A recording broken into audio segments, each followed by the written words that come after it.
So today we'll deal with the provision of anticipatory bail. And before reading the section, I will just tell you about the few nuances that are contained in the anticipatory bail. देखिए bail का law जब भी आप पढ़े, specially anticipatory bail and any other bail provision, आप अपने आप को ना अक्यूज के पॉइंट ऑफ व्यू से सोचिए कि अगर आप अक्यूज होते तो क्या होता। तो ऐसे आप बेल के लॉज को भी ज़्यादा अच्छे से समझेंगे और जो एंटिसिपेटरी बेल का प्रोविजन का जो राइजन डे एट्रे है कि मतलब लाने का कारण, वो भी आप ढंग से समझेंगे। तो देखिए जो एंटिसिपेटरी बेल है वो 41st report of law commission के बाद इंट्रोड्यूस की गई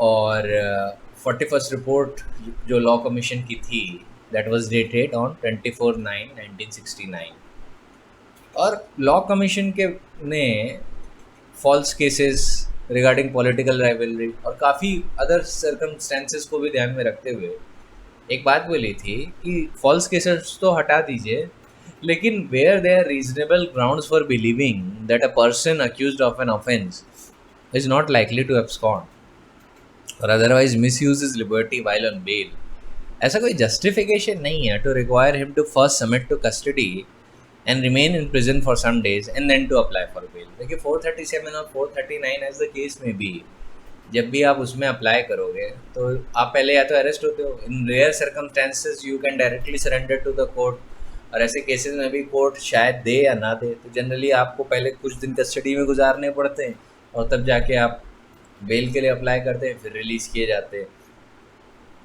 तो जो अरेस्ट की वजह से जो ह्यूमिलिएशन होता है अक्यूज्ड का, देखिए अभी मैं ये मान रहा हूँ, ये सारी बातें वो मान के चल रहे हैं कि अक्यूज इनोसेंट है और प्रिजम्पशन भी है क्रिमिनल लॉ का, an accused is presumed to be innocent until proven guilty.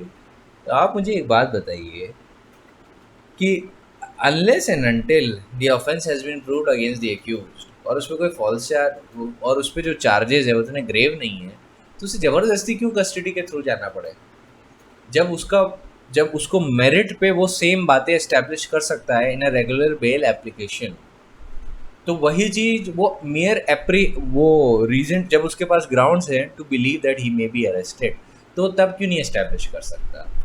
Arrest होने पे जो उसका समाज में ह्यूमिलिएशन होगा दैट नीड्स टू स्टॉप। देखिए हम आप हम हम आप क्योंकि लॉ डोमेन से बिलोंग करते हैं तो हम लोग ये बातें समझते हैं कि फॉल्स केसेस होते हैं, ट्रायल के बाद ही पता चलेगा वो गिल्टी है या नहीं, लेकिन सोसाइटी थोड़ी ना ये सोचती है। सोसाइटी के लिए तो जैसे ही आपके ऊपर एफआईआर हुए आप गिल्टी, सोसाइटी इतनी डिटेल में थोड़ी ना जाएगी। आप अरेस्ट हो गए तो यू आर सुपर गिल्टी और वो धब्बा आपके ऊपर से कभी हटता नहीं है। वो सोचते हैं आपने हो सकता है ब्राइबरी के थ्रू या किसी और मीन्स के थ्रू अपने आप को बचा लिया, पर सोसाइटी के लिए तो आप हमेशा गिल्टी रह जाते हैं ना।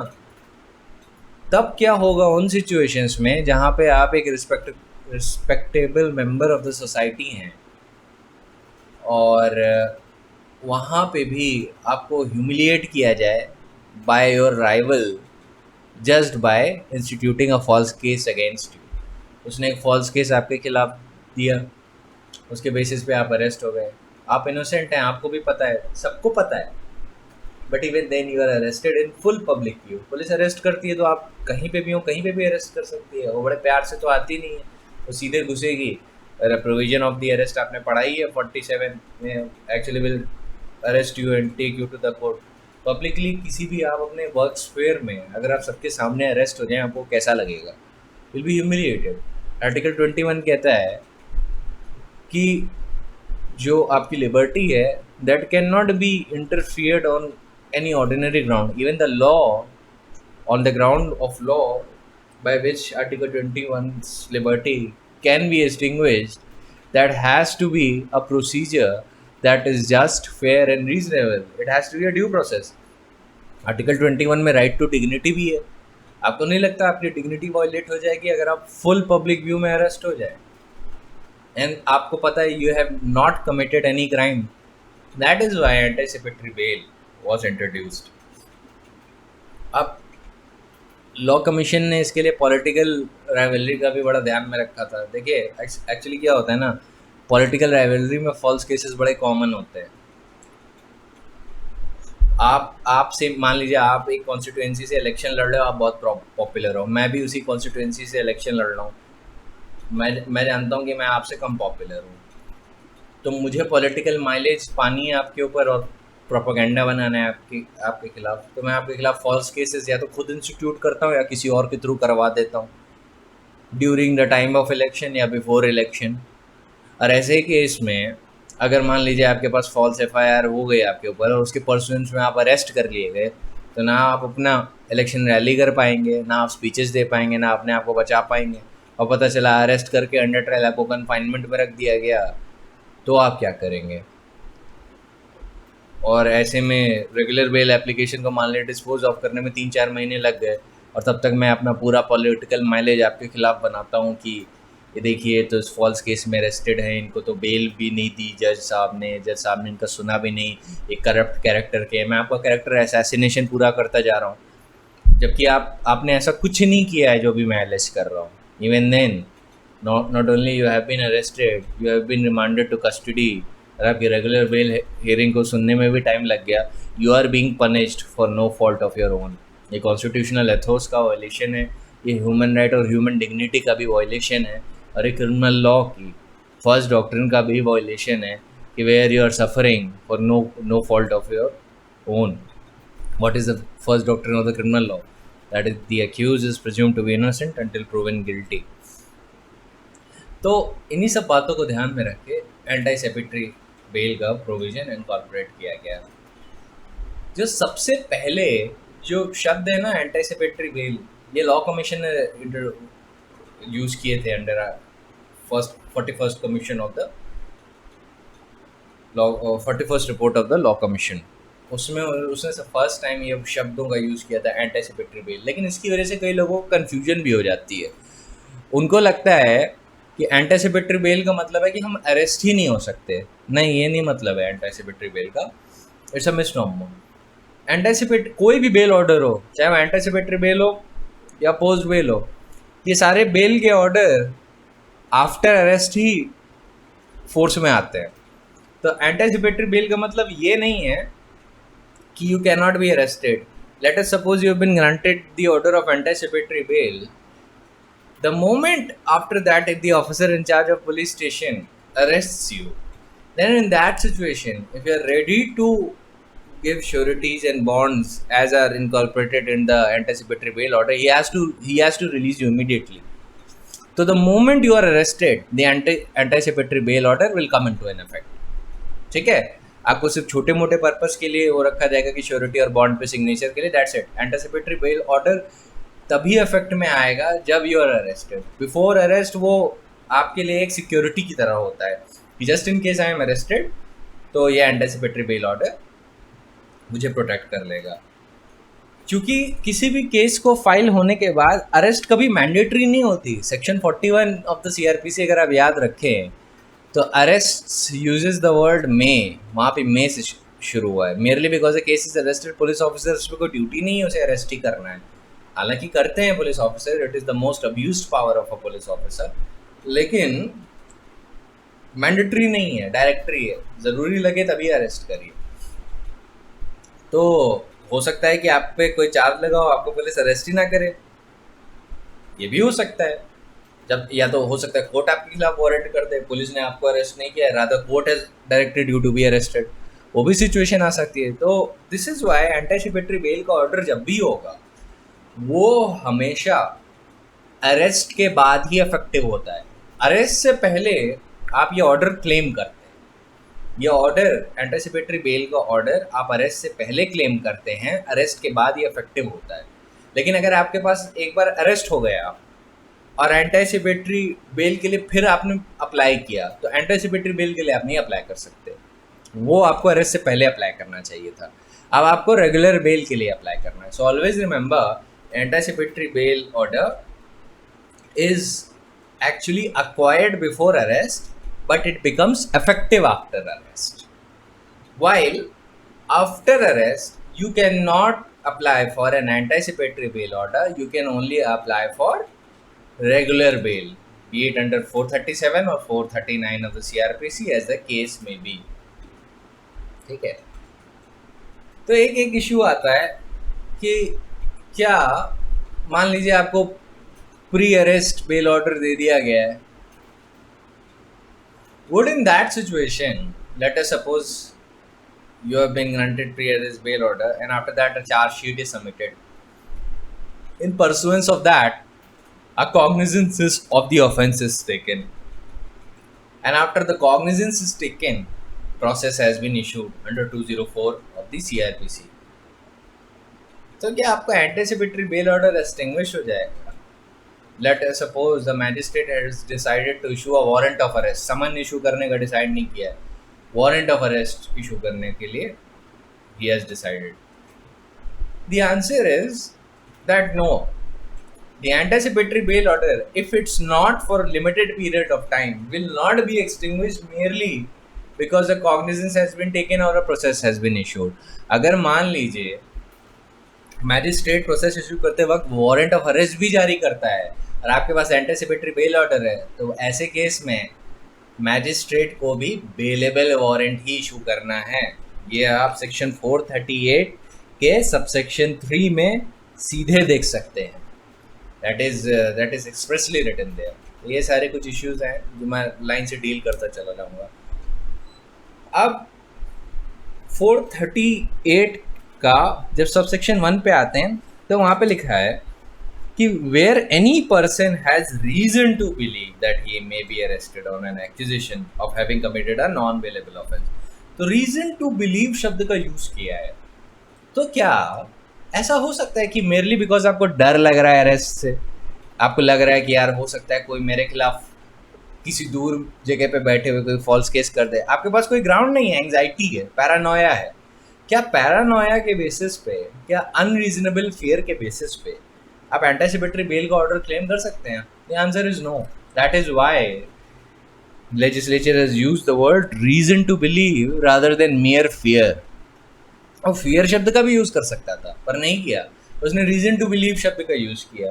Reason to believe is always based on some facts, some factual scenarios that you are able to demonstrate before the court in front of whom you are applying for bail. All right. The expression reason to believe shows that the belief of the applicant must be founded on a reasonable ground. Mere fear is not believe. डर को believe की category में मत लाइएगा। For which the reason is not enough for the applicant. अगर आप डर के बेसिस पे लगाएंगे because you have some vague apprehension that you may be arrested, that ground is not sufficient to grant you anticipatory bail. The grounds on which the belief of the applicant is based that he may be arrested for non bailable offence must be capable of being examined by court objectively, because it is then alone that the court may determine the applicant has reason to believe that he may be so arrested. तो reason to believe में कुछ objective facts होते हैं जिनका आप independent analysis कर सकते हैं। इस तरीके से नहीं होता है वो कि आपको पैरानोया हो गया है, एंग्जाइटी हो गई, फियर हो गया है। मान लीजिए आपने किसी को डांट दिया, अपने कॉलीग को डांट दिया, वो डांट सुन के चला गया, अब आपको पैरानोया हो रहा है घर पे बैठे कि हो सकता है वो मेरे खिलाफ क्रिमिनल इंटिमिडेशन का केस कर दे, हो सकता है वो मेरे खिलाफ ये फॉल्स केस कर दे। तो ये तो डर है ना, इसमें कोई ऑब्जेक्टिव क्राइटेरिया नहीं देख रहा है। उसकी तरफ से ऐसे कौन से स्टेटमेंट्स आए या उसकी तरफ से ऐसे कौन सी थ्रेट आई जिसके बेसिस पे आप ऐसा कर रहे हो, है ना। लेकिन अभी सिचुएशन को मैं पलट देता हूँ। मान लीजिए ए की नई शादी हुई है बी से। बी जो है, जो वाइफ है, she is not happy at home in her new home, वो बिल्कुल भी खुश नहीं है। अब वो ए को धमकी दे रही है कि वो उसको 498A और डाउरी प्रोहिबिशन एक्ट में फंसवा देगी। अब वो रोज देती है, वो कहती है कि अगर तुम घर से बाहर नहीं तुम अगर दूसरा घर नहीं लोगे और मेरे लिए तुम ऐसे ऐसे अरेंजमेंट्स नहीं करोगे तो मैं तुम्हारे खिलाफ फॉल्स केस करवा दूंगी। अब जो ए है वो उसको रिकॉर्ड कर लेता है और उसके बाद वो डिस्ट्रिक्ट जज के पास जाता है, सॉरी सेशन जज के पास जाता है। डिस्ट्रिक्ट जज ही सेशन जज होता है ज़्यादातर, लेकिन क्रिमिनल लॉ में we only use the expression session जज, नॉट डिस्ट्रिक्ट जज। डिस्ट्रिक्ट जज we use the expression in civil law. ये बात का ध्यान रखिएगा टर्मिनोलॉजीज का। तो coming back to the illustration, तो ए जो है स्टेट जो रिकॉर्ड कर लेता है, फ़ोन से रिकॉर्ड कर लेता है, वो कैमरा लगा देता है, एक हिडन कैमरा लगा देता है, या फिर जो वाइफ उसको धमकी दे रही है वो भी रिकॉर्ड कर लेता है। अब ऐसी सिचुएशन में जब वो सेशन जज के पास जाएगा बेल मांगने, तो एंटिसिपेटरी बेल के लिए अप्लाई करने, तो ऐसी सिचुएशन में सेशन जज के पास वो रिकॉर्डिंग भी प्लेस कर सकता है, वो ऑडियो रिकॉर्डिंग वीडियो रिकॉर्डिंग भी प्लेस कर सकता है, और वो ये भी बता सकता है कि मेरी नई नई शादी हुई है, मेरे ऊपर ये थ्रेट है, वो कह रही कि आप अलग घर नहीं लोगे तो मैं आपके खिलाफ फॉल्स केसेस लगा दूंगी। अब सेशन जज ये सारी चीज़ें तो देख सकता है, वो साथ में एक चीज़ इंडिपेंडेंटली भी देख सकता है कि अक्सर 498A में फॉल्स केसेस एलेज होते हैं, majority. It is the only section under the IPC which has been one of the most abused section of the IPC. ये रमेश कुमार में भी बोला गया था, Ramesh Kumar versus state of Bihar में। It is one of the most abused section of the IPC. Protective discrimination के जितने भी सेक्शन होते हैं वो आते तो बेनिफिट के लिए हैं, लेकिन अक्सर they have been used as a means of legal terrorism. So that is unfortunate, पर ये रियलिटी है हमारी हमारी क्या वर्ल्ड में, ये वर्ल्ड में reality. It's not just here, throughout the entire world you will see this कि whenever there is a law to protect for protective discrimination in order to protect vulnerable groups of the society, they have been often used as a sword against those it's not meant to be used. वो innocent parties को फंसाने के लिए और implicate करने के लिए, false implications करने के लिए भी अक्सर यूज होते हैं।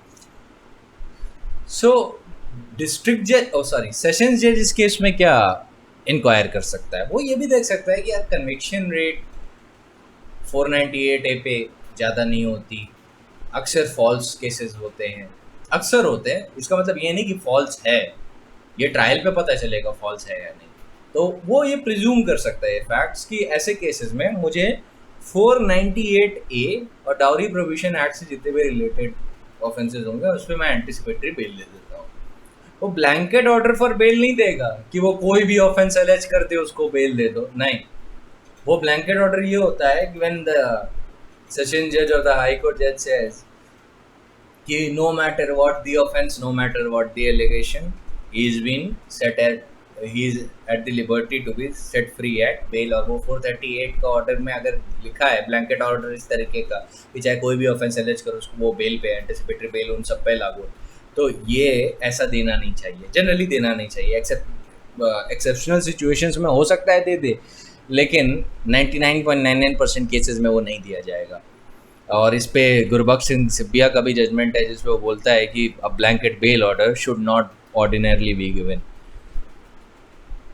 तो हमारे इलस्ट्रेशन के लिए एक हो इनडेफिनेट ऑफेंसेस पे एंटिसिपेटरी बेल ग्रांट कर सकता है सेशन जज, लेकिन अब मान लीजिए बेल ऑर्डर ग्रांट कर दिया, अब जो ए है अब अपना फ्रीडम अब्यूज़ करने लगा, वो वाइफ को पीटने लगा, मारने लगा, टॉर्चर करने लगा, तो अब अगर वो हर्ट, ग्रीवियस हर्ट या इवन अटेम्प्ट टू मर्डर इन सारे केसेस का एलिगेशन लगाती है तो वो एंटिसिपेटरी बेल के ऑर्डर में कवर्ड नहीं है। ऑलराइट, सो यहाँ पे जो पेंडुलम है ना वो अक्यूज्ड के फेवर से अक्यूज्ड के डिसफेवर में आ सकता है if the accused indulges into such wrongful conduct. एक बात का ध्यान रखिएगा, anticipatory bail order is not a charter for lawlessness. आप merely because you been granted anticipatory bail you are not at a liberty to commit an offence. अगर आप करते हैं तो आपकी एंटिसिपेटरी बेल रेगुलर बेल की तरह कैंसिल की जा सकती है अंडर 439 सबसेक्शन 2, और कैंसिलेशन के ग्राउंड्स वही रहेंगे जो कैंसिलेशन के होते हैं। That I have told you in the last lectures and provided you the notes of. तो एंटिसिपेटरी बेल जो है it is always granted on the for definite offences, कि मतलब कुछ ऑफेंस होंगे जिनको एन्यूमरेट करेगा जज कि इन केसेस पे मैं ग्रांट कर रहा हूँ। सेशन जज या high court as the case में भी he will grant only on those definite offences, and anticipatory bail का ऑर्डर उन्हीं केसेस पे ही अप्लाई करेगा। वो कोई ब्लैंकेट ऑर्डर जनरली नहीं पास करते। तो एक सवाल ये होता है कि मान लीजिए आप हाई कोर्ट के पास गए, you went to the high court and said कि I want an anticipatory bail, और आपने अपना फैक्ट सारा बताया उसको। हाई कोर्ट कहता है कि देखिए, हम आपकी एंटीसिपेटरी बेल एप्लीकेशन तो अपने पास रखते हैं, लेकिन ये जो जितने भी जो आप फैक्ट्स बता रहे हो, ये हम लोअर कोर्ट को रिमांड पे दे देते हैं कि लोअर कोर्ट ये फैक्ट्स इंक्वायर करे और हमको एक रिपोर्ट भेजे। क्या ऐसा कर सकता है? तो आंसर इज नो। ये भी एक प्रिंसिपल है, superior court can not send the matter to lower court to decide.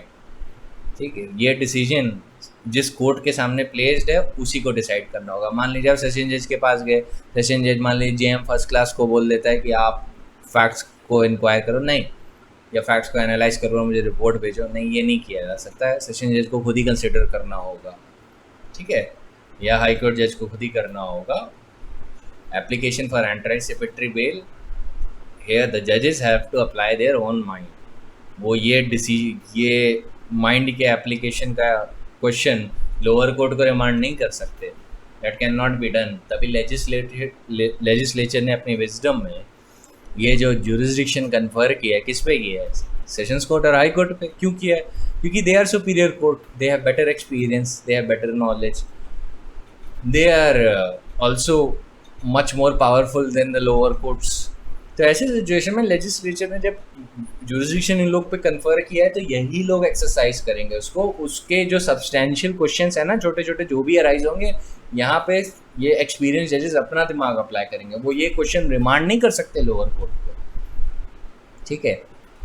अब एक सवाल ये आता है कि क्या एफआईआर का होना कंडीशन प्रेसिडेंट है for applying for anticipatory bail? तो आंसर इज नो। एफआईआर का होना is not a condition precedent. Reasonable grounds to believe is a condition precedent, पर reasonable ground to believe must not be mere fear. FIR होने के बाद भी आप anticipatory bell के लिए अप्लाई कर सकते हैं, लेकिन कंडीशन प्रेसिडेंट नहीं है वो उसके लिए एंटीसिपेटरी बेल अप्लाई करने के लिए। कई लोग कहते हैं कि रीज़न टू बिलीव कहाँ से आएगा जब तक आपके खिलाफ एफआईआर ना हो जाए? तो ये बात गलत है। आपके पास रीज़न टू बिलीव वैसे भी आ सकता है जब कोई आपके खिलाफ नॉन बेलेबल ऑफेंस अरेस्ट करे और बोले कि मैं आपके खिलाफ फॉल्स एफआईआर करवा दूंगा, और फॉल्स एफआईआर के बेसिस पे आपको अरेस्ट करवा लिए जाएंगे। तो एफआईआर होने पे तो आपको एक फैक्ट मिल ही जाएगा, लेकिन एफआईआर होने से पहले भी आप एंटीसिपेटरी बेल के लिए अप्लाई कर सकते हैं। बस एक बात का ध्यान रखिएगा, anticipatory bail even though can be granted even after the FIR is filed, but applicant should not have been arrested. एक बार अरेस्ट कर लिया गया तो उसकी रेमेडी कहाँ पे है? 438 सीआरपीसी में नहीं है, 437 और 439 सीआरपीसी में रेगुलर बेल पे वो अरेस्ट होगा। एक और बात का ध्यान रखिएगा, ये जनरल प्रिंसिपल्स हैं जो मैं बता रहा हूँ कि whenever an order for anticipatory bail is made, anticipatory bail में ब्लैंकेट ऑर्डर नहीं होना चाहिए कि whenever arrested for whichever offense whatsoever, ऐसा नहीं लिखा होना चाहिए। It should B for definite offences, और लाइकलीहुड और अनलाइकलीहुड ऑफ बीइंग अरेस्टेड और ह्यूमिलिएशन या फॉल्स केस है या नहीं, ये सारा जजेस को कंसिडर करना है सुपीरियर कोर्ट्स के। And the rational of direction under 438 is the belief of the applicant founded on the reasonable grounds that he may be arrested for non-bailable offense, ठीक है।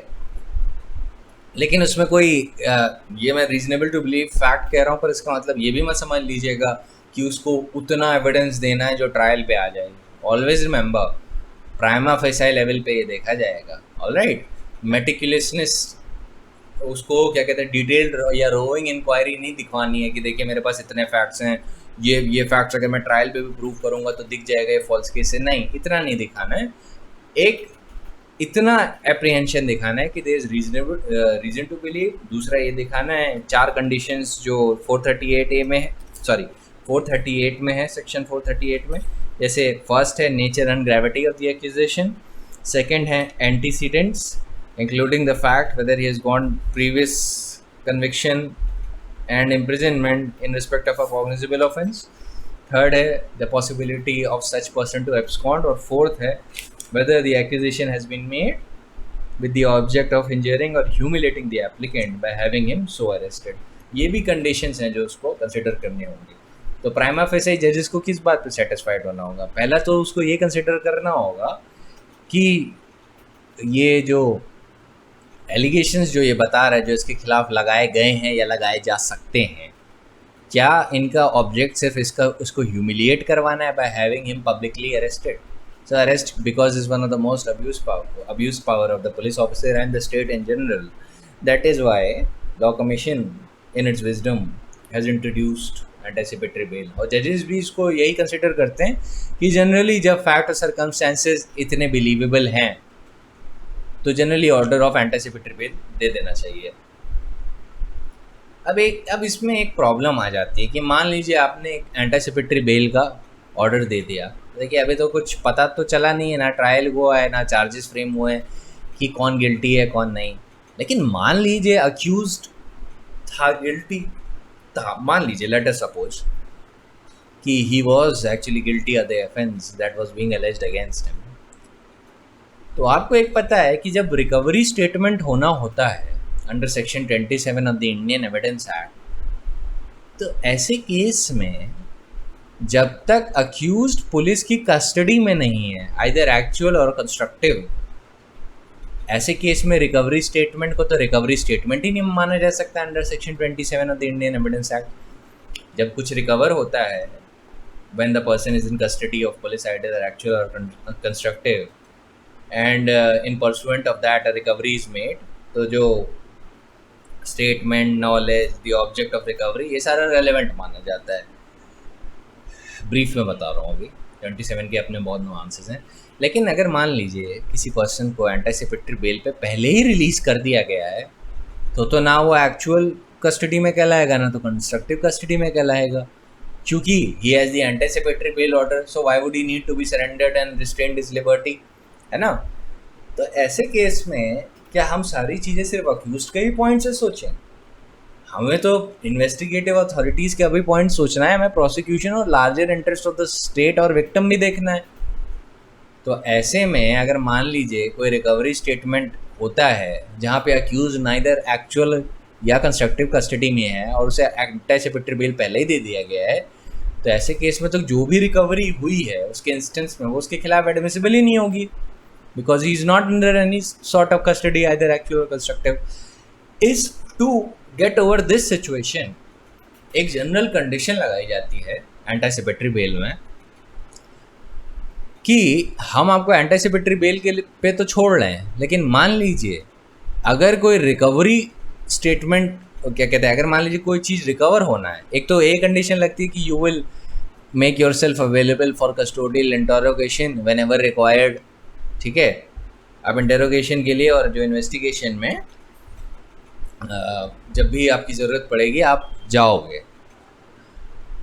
तो ऐसे केस में एक डीम्ड कस्टडी का कंसेप्ट गुरबख्श सिंह सिब्बिया ने introduce किया था और बोला था कि जब भी आप किसी को जब भी कोई रिकवरी स्टेटमेंट रिकॉर्ड करना होगा ना, तो ऐसे केस में accused even though he has been granted anticipatory bail, he shall be deemed to be in custody of police for that purpose. ऐसे में कोर्ट ने इन्वेस्टिगेटिव प्रोसिक्यूशन और स्टेट का भी इंटरेस्ट ध्यान में रखा और अक्यूज का तो इंटरेस्ट ध्यान में रखा, क्योंकि ऐसा भी नहीं किया जा सकता कि अक्यूज को पूरी लिबर्टी दे दी जाए, वो पूरी तरीके से फ्री हो गया है तो अब तो रिकवरी स्टेटमेंट भी उसके खिलाफ नहीं हो सकता। नहीं, तो कोर्ट ने इसी चीज़ को रोकने के लिए व्हाट इट डिड कि ऐसे में जब भी कोई स्टेटमेंट रिकॉर्ड किया जाता है अक्यूज्ड का जिसके बेसिस पे रिकवरी होती है, he shall deem to be in custody for the purpose of section 27 as was held in Dev Manopadhyay case, ठीक है।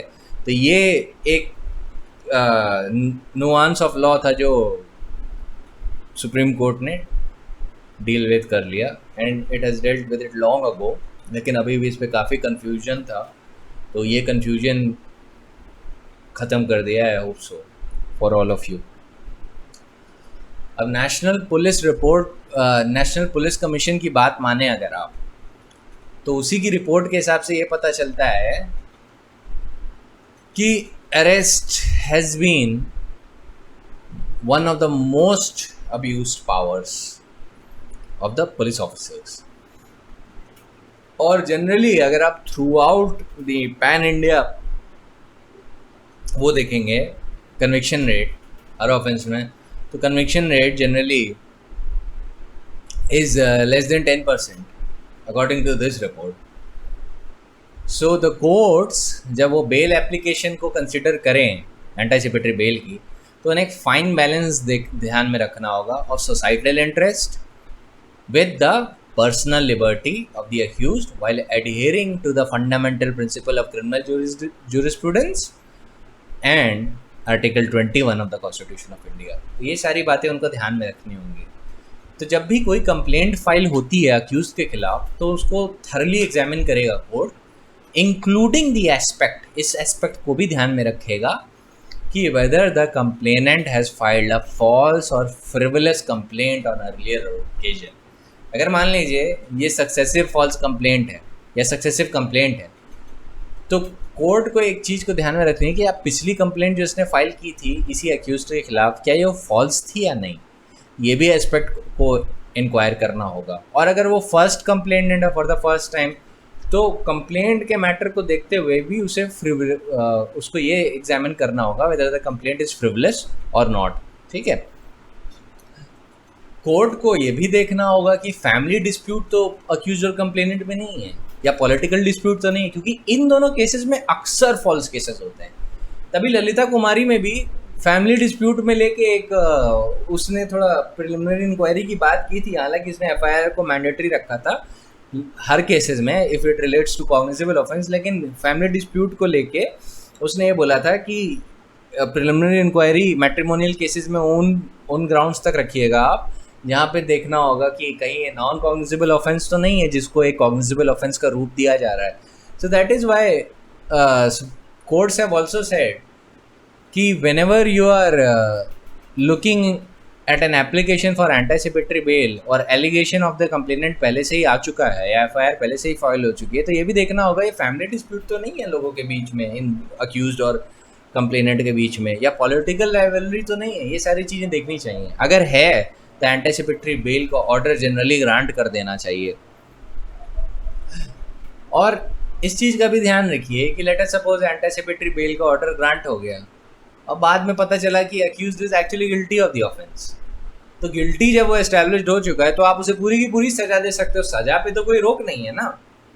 लेकिन बिना चीज़ों को पूरी तरीके से इंक्वायर किए या ट्रायल पे एग्जामिन किए उसको ऑलरेडी कस्टडी में डालना ऑटोमेटिकली या मैकेनिकल मैनर में, it is generally frowned upon by law. आपको किसी की भी फंडामेंटल फ्रीडम मेरिट्स पे लेनी चाहिए, ना कि विदाउट मेरिट्स। तभी judicial officers are expected to act better because they are meant to be dispassionate and act objectively in any given situation. वो एग्जीक्यूटिव ऑफिसर की तरह नहीं होते हैं जो बड़ा सब्जेक्टिव सेटिस्फैक्शन या सरकार के पॉइंट ऑफ व्यू, एक ही पॉइंट ऑफ व्यू से सोचते नहीं। जो जुडिशियल ऑफिसर्स होते हैं they have to consider each and every point जो उनके सामने आ सकता है, और ऑब्जेक्टिव पैशन से। वो उनके हो सकता है अपने प्री कंसीव नोशंस हो किसी बात को लेके, वो हो सकता है उनके कोई पॉलिटिकल ओपिनियंस हो, लेकिन at the time they are exercising judicial functions they have to be very impartial, they have to be very objective. और हो सकता है कि जो भी वो जजमेंट देने जा रहे हैं वो उनके सब्जेक्टिव बिलीफ्स के खिलाफ हो, लेकिन अगर वो उनके ऑब्जेक्टिव पॉइंट ऑफ व्यू से, अगर ऑब्जेक्टिवली कोई आप बात देखें तो फैक्ट्स पे वही चीज़, वही कंक्लूजन बन रहा है जो जजेस, इवन दो जजेस की सब्जेक्टिव सेटिस्फैक्शन के खिलाफ जा रहा है, तो उनको वही बात हेल्ड करनी है जो ऑब्जेक्टिव फैक्ट्स डिटरमाइन कर रहे हैं, ना कि उनका सब्जेक्टिव सेटिस्फैक्शन। ऑलराइट, सो और क्या चीज़ें देखेगा कि कहीं कंप्लेनेंट और इन्वेस्टिगेशन ऑफिसर के बीच कोई कॉन्वेंस तो नहीं है, ये दोनों मिले हुए तो नहीं कि करप्टली मिल के अक्यूज को फंसाने की कोशिश कर रहे हैं, ये भी देखेगा। ग्रेविटी ऑफ चार्ज और exact role of the accused को वो प्रॉपरली देखेगा और कॉम्प्रीहेंड करेगा कोर्ट। और before the arrest the arresting officer पे एक मैंडेटरी बात है कि उसको ये रीजंस रिकॉर्ड करने चाहिए अपने केस डायरी में कि अरेस्ट नेसेसरी क्यों है। ठीक है, एक्सेप्शनल केसेस में ही कोर्ट अलाउ कर सकता है कि आप केस डायरी में आप अरेस्ट के बाद रिकॉर्ड करे रीजंस, लेकिन जनरली केस डायरी में आपको अरेस्ट के रीजंस पहले ही रिकॉर्ड कर लेने होते हैं, जिससे कोर्ट प्रॉपरली कंसिडर कर पाए कि भाई अरेस्ट क्यों नेसेसरी हुआ। लेकिन एक बार अरेस्ट हो गई तो रेगुलर बेल के लिए आप अप्लाई करेंगे, नॉट फॉर एंटासिपेटरी बेल। तो एंटासिपेटरी बेल के लिए before arrest you have to consider the frivolous nature of the complaint, whether the investigation officer or the complainant is whether the investigation officer or the complainant has connived to falsely implicate the accused, या gravity of the charge कैसा है, the possibility of the applicant to free from justice. साथ में ये भी देखेगा कि whether the arrest, whether the implication has been made by the complainant with the object of humiliating the accused person। क्योंकि humiliation is a very big thing। अगर आप जहाँ पे भी काम कर रहे हैं, आप पे फॉल्स एलिगेशन पे अगर आप सबके सामने अरेस्ट हो जाएं, तो आप जान लीजिए आपकी डिग्निटी विल शैटर, तो डिग्निटी विल शैटर इमीडिएटली। तो राइट टू डिग्निटी भी है आर्टिकल 21 में, तो डिग्निटी को इतने आराम से ही इंटरफियर करना या to be swept across by the tides of criminal law या false implication, that can not be allowed. ठीक है, सो कोर्ट्स को मेटिकुलसली इन सब चीज़ों को एग्जामिन करना होगा। डिस्क्रिप्शन जो भी वो एक्सरसाइज करेगा वो अवेलेबल मटेरियल और facts of the particular case के को ध्यान में रख के करेगा। अगर कोर्ट का ये ओपिनियन है कि the accuse has joined the investigation and is fully cooperating with the investigative agencies and is not likely to abscond, तो ऐसे केस में generally custodial interrogation should be avoided and the grant of anticipatory bail should be given. एक चीज़ आपको और ध्यान में रखनी होती है कि देखिए, जब भी अक्यूज्ड को एंटीसिपेटरी बेल मिल जाती है ना, तो इज़ वेरी फ्री। तो वो पुलिस से भी डरता नहीं है, इंटेरोगेशन को भी ज़्यादा सीरियसली नहीं लेता, क्योंकि उसको पता है कि उसको छोड़ना ही पड़ेगा। उसके पास एंटीसिपेटरी बेल ऑर्डर है, तो अरेस्ट अगर किया भी जाएगा तो उसको इमीडिएटली रिलीज़ करना होगा। तो अक्सर क्या होता है ऐसे में, जब पुलिस इंटेरोगेट करती है तो उससे वो फैक्ट्स नहीं निकलवा पाती जो वो ऐसे निकाल लेती। अब कई बार तो कस्टोडियल इंटरोगेशन यूफेमिज्म भी होता है टॉर्चर का। वैसे टॉर्चर करना अलाउड नहीं है। इफ अगर ये फैक्ट्स पे दिख गया ना, तो पुलिस ऑफिसर्स के ऊपर जेल टर्म है। लेकिन ये रियलिटी होती है कि कुछ लोगों को कस्टोडियली इंटरोगेट में टॉर्चर भी किया जाता है। और स्पेशली अगर आप unfortunately lower strata of the society को तो स्पेशली कस्टोडियल इंटरोगेशन में टॉर्चर किया जाता है। लेकिन if the person is rich and influential, so nobody dares to touch him because they know he'll immediately will use all those remedies which are available under law against those erring police officer. So great ignominy and humiliation and disgrace is attached to arrest. Arrest leads to many serious consequences, not only for the accused but to entire family and at times for the entire community. Most people will not make the distinction between arrest at a pre-conviction stage or a post-conviction stage. That is why the Constitution bench in the Guru Baksh Singh Sibhia versus State of Punjab said that a person seeking anticipatory bail is still a free man and he is entitled to the presumption of innocence. He is willing to submit to the restraints on the condition of on his freedoms by acceptance of the conditions which the court may deem fit to impose on the grant of application of anticipatory bail. Then in that situation, if he applies for bail and if he is willing to surrender to the conditions that the court may order him to surrender to, then in that situation he should generally be allowed to be enlarged on bail. So अब आपको ये पता चल गया कि क्या facts inquire करने होंगे। ये सारे फैक्ट्स और सर्कमस्टेंसेस पे होंगे। अब मान लीजिए, आपको इस पे 2-3 इलस्ट्रेशंस देता हूँ तो आपको समझ में आएगा। अब मान लीजिए कोई मर्डर अक्यूज्ड है और वो प्रीवियसली भी एक बार, मान लीजिए, theft with he was convicted previously for theft in a house and also convicted for robbery previous occasion में। अब वो एक मर्डर अक्यूज्ड है अब उस सिचुएशन में क्या होता है कि वो एंटिसिपेटरी बेल के लिए अप्लाई करता है। अब यहाँ पे ग्रेविटी ऑफ द चार्ज इतना ज़्यादा है और एंटीसीडेंट्स ऑफ द एप्लीकेंट इतने ख़राब हैं कि ऐसे व्यक्ति को बेल पे रिलीज नहीं करना चाहिए ऑन द गिवन फैक्ट्स। हो सकता है वो इनोसेंट हो, लेकिन merely because a person has been previously convicted doesn't mean कि जो भी एलिगेशन अब उस पर लगेगा वो सच है। ऐसा भी नहीं होता। हो सकता है उसको फॉल्सली इम्प्लीकेट किया जा रहा हो, लेकिन on the merits of the case आप अब जानते हैं कि बेल की मेरिट कैसे कंसिडर की जाती है। इसको एंटिसिपेटरी बेल पे छोड़ना ठीक नहीं होगा। सो इस केस में एंटिसिपेटरी बेल नहीं मिलेगी। लेकिन मान लीजिए कि जो अक्यूज्ड है he is a doctor, a respectable member of the society, उस पर एक फॉल्स एलिगेशन लगाया गया है। उसके एम्प्लॉय ने, जो नर्स है, सर्विस डिस्प्यूट के चलते हुए 354 आईपीसी का फॉल्स एलिगेशन लगाया है। That is outreaching the modesty of a woman. वो सर्विस डिस्प्यूट के चलते हुए लगाया है उसने, ऐसा डॉक्टर ने किया नहीं है। लेकिन ये तो जज को पता नहीं है। अब जज के सामने डॉक्टर ये एंटिसिपेटरी बेल के लिए अप्लाई करता है और बताता है कि सर्विस डिस्प्यूट था, उसके बेसिस पे उसने ये किया, और सारे फैक्ट्स जज के सामने प्लेस करता है कि she was working inside my hospital for the past 5 years.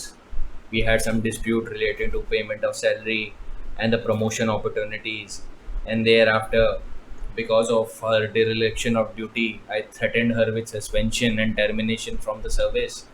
Then she made a false accusation against me under section 354 of the IPC.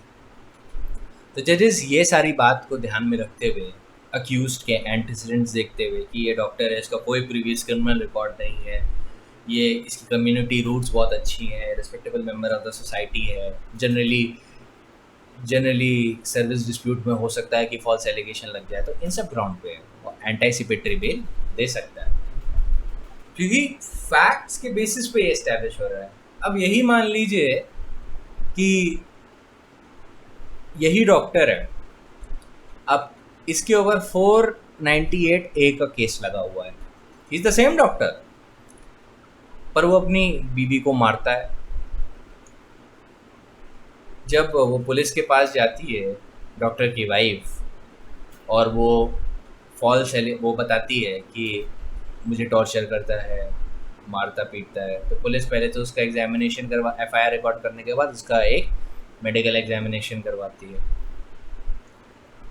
उसके बाद इवन दो 498A के केस नोटोरियसली फॉल्स निकलते हैं, लेकिन यहाँ पे इंजरी रिपोर्ट में दिख रहा है कि इंजरी मार्क्स हैं वुमेन पे, और ये बहुत टाइम से कर रहा है।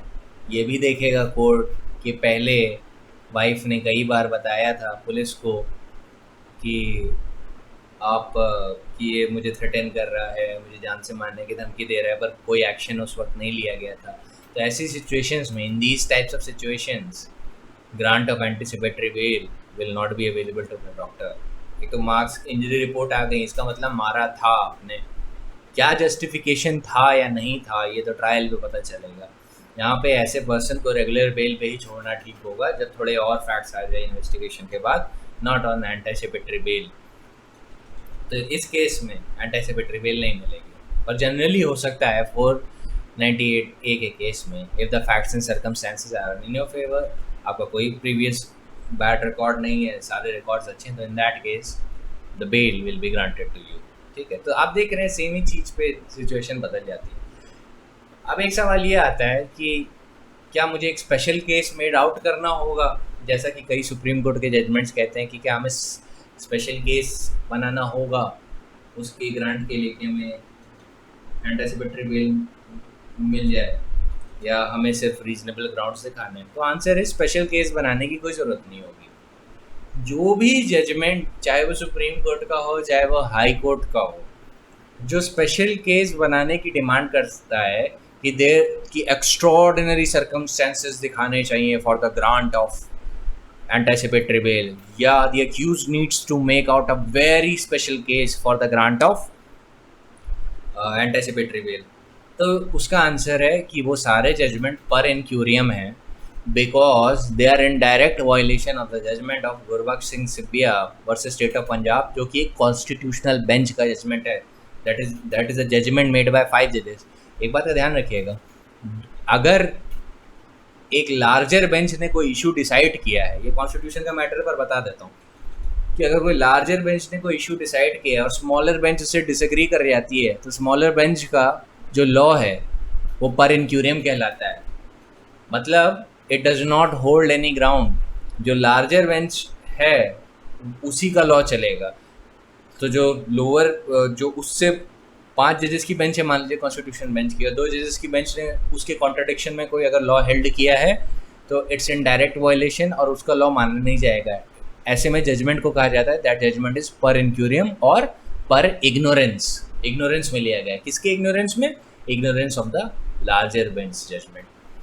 और अगर मान लीजिए 2 बेंचेस सेम स्ट्रेंथ की हैं, मान लीजिए एक 3 बेंच की जज है और वो एक लॉ पोजीशन हेल्ड करती है, और दूसरी 3 जज की बेंच है वो उसके totally opposite position of law held करती है, तो क्या होगा? ऐसी सिचुएशन में क्योंकि दोनों बेंचेस को ऑर्डिनेट स्ट्रेंथ की हैं, तो जिसने फर्स्ट डिसीजन दिया है उसका जजमेंट माना जाएगा, क्योंकि जुडिशियल कॉमिटी और डिसिप्लिन ये कहती है कि जब कोऑर्डिनेट बेंचेस हों, बराबर की बेंचेस हों, और उससे अगर वो डिसएग्री कर रही है तो the matter should be referred to a larger bench. ऐसे में क्या करता है कोर्ट्स को, क्या करना चाहिए कि rather than disagreeing with the earlier bench, और अगर आप बराबर की स्ट्रेंथ के हो तो आप चीफ जस्टिस को बोलो कि एक लार्जर बेंच कॉन्स्टिट्यूट करे 5 जजेस की, या जो भी स्ट्रेंथ है जजेस की उससे ज़्यादा की, जिससे कि आप एक यूनानिमस पोजीशन और प्रॉपर पोजीशन ऑफ लॉ ला पाओ। ये ओपन नहीं है बेंचेस ऑफ कोऑर्डिनेट स्ट्रेंथ को कि they disagree with each other. ऐसे में लॉ का कंफ्यूजन बढ़ता है and the law has to be certain and the law has to be settled. अक्सर you will find that the many judgments are per incuriam. वो जो leading judgements हैं उनके कॉन्ट्रडिक्शन में जाते हैं लार्जर बेंचेस की जजमेंट में, लार्जर बेंचेस की जजमेंट से कॉन्ट्रडिक्ट करते हैं। That is a bad law and those laws are per incuriam. तभी मैं आपको एक्सेप्शनल जजमेंट्स कम ही बताता हूँ। ऐसे भी जजमेंट्स होते हैं कई हाई कोर्ट्स के which they are in direct contradiction with the larger bench of the same high court और even the supreme Court in many instances. तो you have to avoid those kinds of judgments. Benches की strength हमेशा ध्यान में रखनी चाहिए। Alright, so coming back to the point, क्या special case बनाना होगा या स्पेशल सर्कमस्टेंसेस या एक्स्ट्राऑर्डिनरी सर्कमस्टेंसेस दिखाने होंगे? तो आंसर इज़ नो। ऐसा अगर करने लगा तो ऐसे में तो 438 टेट लेटर बन जाएगा। गुरबख्श सिंह सिब्बिया सेड नहीं, आपको कोई स्पेशल सर्कमस्टेंसेस नहीं दिखाने होंगे, आपको बस reasonable belief of apprehension for arrest दिखाना चाहिए और आपके जो भी पैरामीटर्स जो जनरल कंसिडरेशंस के लिए होते हैं उस पर सेटिस्फाई करना चाहिए। ज़बरदस्ती क्यों कस्टडी में डालें जब आपको उसमें जाने की ज़रूरत ही नहीं है और आपके मेरिट्स ऑफ द मैटर ऐसे हैं कि आपको बेल ग्रांट हो जाएगी। ज़बरदस्ती कस्टडी में देने की कोई ज़रूरत नहीं है। तो क्या क्या फैक्टर्स कंसिडर होंगे? There are 10 factors that has to be considered. The first is nature and gravity of the accusation and the exact role of the accused that must be properly comprehended before the arrest is to be made. Second is antecedents of the applicant, including the fact whether the accused has previously undergone imprisonment or conviction by the court in respect of any cognizable offense. ये भी consider करना होगा. Possibility of the applicant to flee from justice, ये consider करना होगा। Fourth point क्या है? The possibility of the accused और the likelihood of him repeating the similar other offences, ये भी कंसिडर करना होगा। फिफ्थ क्या है? Whether the accusations has been made with the object of injuring और humiliating the applicant by arresting him और her, ये भी कंसिडर करना होगा। सिक्स्थ क्या है? Impact of the grant of anticipatory bell, particularly in the case of large magnitude affecting a very large number of people. Impact भी देखना होगा। मान लीजिए the person is a very influential person, अब जैसे गुरमीत राम रहीम है, अब इनके खिलाफ बड़े सीवियर केसेस हैं और ये भी देखा गया है कि इन पे ये भी एलिगेशन लगे हैं कि इन्होंने लोगों का मर्डर भी करवाया है। अगर मान लीजिए उन्होंने एंटीसिपेटरी बेल के लिए अप्लाई किया होता तो ऐसे व्यक्ति को एंटीसिपेटरी बेल पे छोड़ने पे एक बहुत large section of people apply करेगा, और जो विक्टिम के राइट हैं वो भी बहुत डेंजरस तरीके से हर्ट हो सकते हैं। तो ये भी ध्यान रखना होगा। तो impact of the grant of anticipatory bell भी ध्यान में रखना होगा। लेकिन वही सिचुएशन बदल लेते हैं। मान लीजिए 150 लोग अरेस्ट किए गए हैं बाय द वर्च्यू ऑफ 149 को ओपन 149 आईपीसी को यूज़ करके 150 लोग अरेस्ट कर लिए गए, जिनका कोई लेना था ना देना था, ज़बरदस्ती उनको अरेस्ट कर लिया गया। तो ऐसे केसेस में भी ये देखना चाहिए कि उनका क्या एग्जैक्ट रोल था, ऐसे में अक्यूज का क्या एग्जैक्ट रोल था प्राइमा फेसाई लेवल पे, और ऐसे में उनको एंटीसिपेटरी बेल पे रिलीज़ किया जा सकता है अगर कोर्ट को लगता है कि प्राइमा फेसाई लेवल पे भी अक्यूज का एग्जैक्ट रोल दिख नहीं रहा है ढंग से। तो इम्पैक्ट असेसमेंट जो होगा उसमें लार्ज मैग्नीट्यूड ऑफ पीपल को भी ध्यान में रखना होगा, large magnitude of societal impact को भी ध्यान में रखना होगा। ये सारी चीज़ ध्यान में रखनी होंगी, ठीक है। सो ये था आपका 6th और 7th point, the impact of the grant of anticipatory bail and the court must evaluate the entire material available against the accused very carefully in the situation where the accused has been implicated with the help of section 34 and 149 of the IPC. The court should consider even with greater care and caution, because over implication in the case in these types of cases is a matter of common knowledge and concern. So while considering the prayer for grant of anticipatory bail, a balance has to be struck. Scale, judiciary is always indicated by the means of scale. Scale का क्या मतलब होता है? That you have to struck a balance. आपको दोनों side को देख के बैलेंस करना है, सिर्फ एक साइड को देख के नहीं। और व्हेन यू फाउंड कि a party is guilty and deserving punishment, तो जुडिशरी के पास सॉर्ट भी होती है। If you ever look at lady Justicia, कभी स्टैचू देखिएगा तो उसमें स्केल के साथ स्वॉर्ड भी होनी होती है। कई स्टैचूज ऐसी हैं जिसमें स्केल के साथ स्वॉर्ड नहीं होती है। I don't think it is for certain that दो स्टैचूज आर इनकम्प्लीट, क्योंकि लेडी जस्टिसिया के हाथ में स्वॉर्ड भी होती है। वो sword is meant, that is sword of justice, that is meant to punish the culprit at the time the court और the justice find such person to be guilty. और आपकी थोड़ी इन्फॉर्मेशन के लिए बता दूं कि जो लेडी जस्टिशिया हैं वो ग्रीक गॉडेस थेमिस और डाइक पे बेस्ड है, और she is considered personification of justice in the ancient Romans, for the ancient Romans, ठीक है।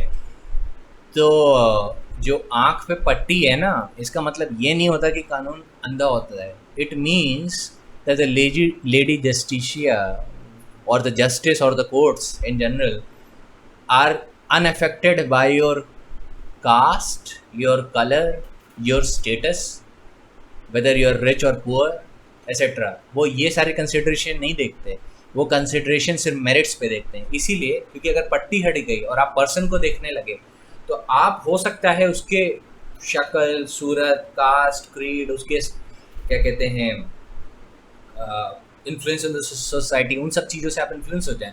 तो जो जस्टिस है ना वो ये सारी चीज़ें कंसिडर नहीं करता। दैट इज़ वाई जस्टिशिया की आंखों पे पट्टी बंदी होती है, इन्हीं सब चीज़ों के लिए। वो कोई मौकरी नहीं है कि कानून अंधा होता है, ठीक है। It was originally introduced by emperor Augustus and she is considered to be a very old deity in Roman pantheon as well. और रोमन पैंथियन पे जो गॉडेस हैं, she was based on the Greek goddess Themis and Dike. So ये मेरे कुछ 2 cents थे इस पर।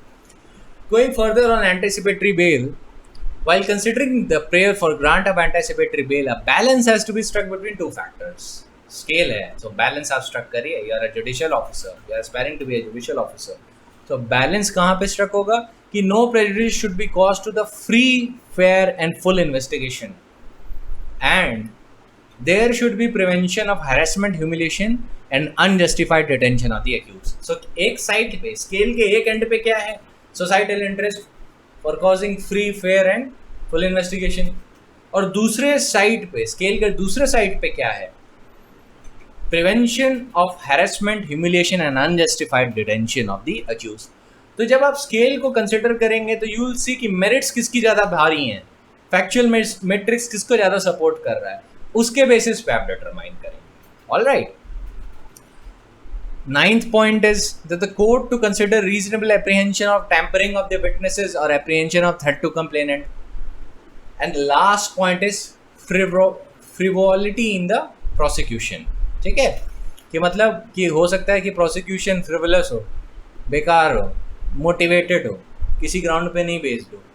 तो फ्रिवोलिटी इन prosecution should always be considered, and it is only the element of genuineness that should be considered in the matter of grant of bail. And in the event there being some doubt as to genuineness of the prosecution in the normal course of event, then the accused is entitled to the grant of bail, anticipatory bail. इसके लिए court must carefully examine the entire material जो उसके पास record पे है, and in particular he will examine the allegations which have been directly attributed to the accused, and if the allegations are corroborated by the other material and circumstances on record, then the court may see that may not be a fit case for the grant of anticipatory bail. So these are some of the factors that should be kept in mind. ये factor जो मैंने अभी बताए ना illustrative हैं, exhaustive नहीं है. ये तो पॉसिबल ही नहीं है कि आप सारे फैक्टर्स ध्यान में रख लो इन बातों को लेके. इसीलिए लेजिस्लेचर ने भी ये जो विजडम है फॉर ग्रांट और refusal of bail including the anticipatory bail, ये जजेस पे ही छोड़ दिया है. और एंटिसिपेटरी बेल सुपीरियर कोर्ट्स के जजेस के लिए. अगर लेजिस्लेचर को लगता कि भाई सारे सर्कमस्टेंसेस को देखा जा सकता है तो खुद ही ना कोडिफाई कर देता, वो जजेस पे क्यों छोड़ता. इसीलिए अगर जजेस पे छोड़ा गया है, इसका मतलब है, and it is not even possible for the जजेस also to exhaustively lay down all the possible scenarios जिनमें ग्रांट देनी चाहिए या नहीं देनी चाहिए. तो गुरबख्श सिंह सिब्बिया इस पे केस है सबसे लीडिंग, 9 अप्रैल 1980 को डिसाइड हुआ है. इसमें पंजाब के इरिगेशन मिनिस्टर पे फॉल्स केस दिया गया था, तो उस पर गाइडलाइंस दी थी कॉन्स्टिट्यूशनल बेंच के, constitution bench of the supreme court ने इस पर कुछ गाइडलाइंस दी थी. तो the first is that the grant of order of unconditional anticipatory bail would be plainly contrary to the very terms of 438. देखिए, अनकंडीशनल नहीं होनी चाहिए. The grant of anticipatory bail should be conditional. ये नहीं कि बिना कंडीशन के, कोई कंडीशन नहीं लगाई, जैसा कि सबसेक्शन 2 ऑफ 438 में लेट डाउन है, जैसे कि condition that the person should make himself available for the custody for the interrogation, he shall not tamper with evidence, he shall not induce threat or promise any witness etc, या he shall not leave India. ये सारी condition लगाई जा सकती हैं 438 में. और अगर कोई ऐसा ऑर्डर पास करता है जिसमें कोई कंडीशन ही नहीं लगाई है, तो that will be very contrary to the terms of section 438. So even though the terms of section 438 subsection 1 confer a discretion, Section 438(2) confers on the court the power to include such conditions in such direction as it may think fit in the light of the facts and circumstances of particular case. So the grant of the order under Section 438(1) does not per se hamper the investigation. Merely because accused को bail दे दिया गया, तो उससे investigation कैसे hamper हो सकती है. So Section 438(1) and 2, Section 438 subsection 1 enjoins that an accused application should corroborate with the investigation. अगर 438 के 1 पे छोड़ा गया है तो he should actually cooperate with the investigation and should not indulge into any conduct which hampers the investigation. एक situation वो आ सकती है जिसमें सेक्शन 27 के लिए रिकवरी ऑफ ऑब्जेक्ट या डिस्कवरी ऑफ फैक्ट्स के लिए अक्यूज्ड के लिए एक डीम्ड कस्टडी होनी चाहिए. तो अगर पुलिस कोई ऐसा केस मेकआउट करती है जिससे एक लाइकली रिकवरी ऑफ ऑब्जेक्ट या डिस्कवरी ऑफ फैक्ट हो सकता है, तो अक्यूज को डीम कस्टडी में माना जाएगा और वहाँ पे कोर्ट एक कंडीशन लगा सकता है एंटिसिपेटरी बेल में, और लगाते भी हैं जनरली, कि जस्ट इन केस अगर पुलिस को आपकी ज़रूरत है फॉर रिकवरी ऑफ ऑब्जेक्ट्स, तो आप टेम्परेरली वॉलंटियर करेंगे उनके साथ for recovery of such object और for the recovery of such object, और in that case you will be considered to be under a deemed custody or a deemed arrest. ठीक है. तो we come to the next point जो गुरबख्श सिंह सिब्बिया में थी, वो क्या है? The accused is not obliged to make out a special case for the grant of anticipatory bail. Reading an otherwise wide power would fetter the court's discretion. ये बहुत wide है section 438. तो जब उसमें लेजिस्लेचर्स ने फेटर नहीं लगाए हैं, फेटर का मतलब रिस्ट्रिक्शंस, तो ऐसे केस में it is not advisable to the court to put fetters where none existed. So where an application for anticipatory bail is moved, the discretion has to be exercised judiciously with caution, having regard to the factual matters of the case. So next point that has been held in Gurbakh Singh Sibia, that while the power of granting anticipatory bail is not ordinarily, at the same time its use is not confined to exceptional cases. कोई extraordinary case भी make out करने की ज़रूरत नहीं है.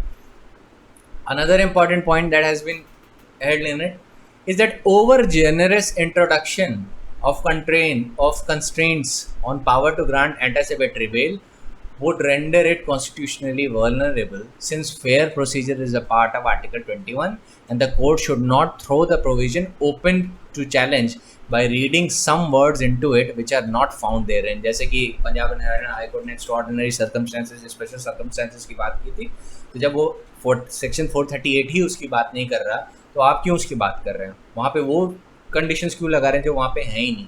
जब आप ऐसा लगाते हैं तो हो सकता है आर्टिकल 21 के चैलेंज के लिए वो ओपन हो जाए.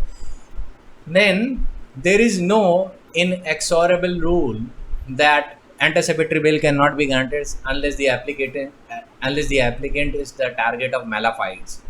There are several relevant factors to be considered by the court, and while considering whether the grant or refusal to grant anticipatory bail, the court has to dwell upon the nature and seriousness of the charges, context of events, reasonable possibility of the accused to abscond, and his presence being secured at trial, etc. etc. So largest public interest को भी ध्यान में रखना है. There can be no presumption that any class of the accused, that is, those accused of particular crimes or those belonging to poorer sections, are likely to abscond.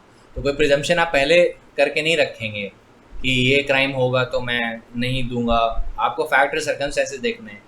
Even on murder cases, theoretically I am speaking, आपको anticipatory bail दिया जा सकता है अगर ये